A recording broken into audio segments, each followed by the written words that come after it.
Hello, my name is James Ellsmore, and this is my first video for Section 2, starting off with Chapter 5. First question in Chapter 5 that I chose was the equation used to calculate a firm's profit or loss? If you make a profit, it means you make a lot of money, right? And it's going to be more necessary to spend, and vice versa. If you spend more than you have, then you're going to make a net loss. And if you make more than you spend, then that's a profit, obviously. Just make sure the way to calculate it is the amount of sales, subtract the cost of goods sold, subtract any other expenses. That's that. Question 2 is, which type of cost does economic profit take into account?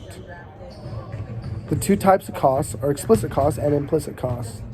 The definition for an implicit cost is any cost that has already occurred but isn't necessarily shown or reported as a separate expense.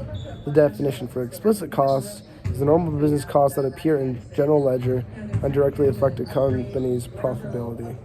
Third question for Chapter 5 is, how do profits and losses act as signals that guide producers to use resources to make what society wants most?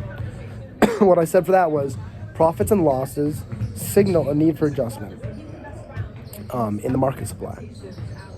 If there are losses of quantity supplied, it'll decrease and the price will rise as a result. If there are profits, the quantity supplied will increase and the price will drop. Fourth and final question for Chapter 5 is, what role does diminishing marginal products play in determining the ideal mix of labor and capital a firm should use? This is a short one for me. It just shows when increases in labor start to make a slower rise in output.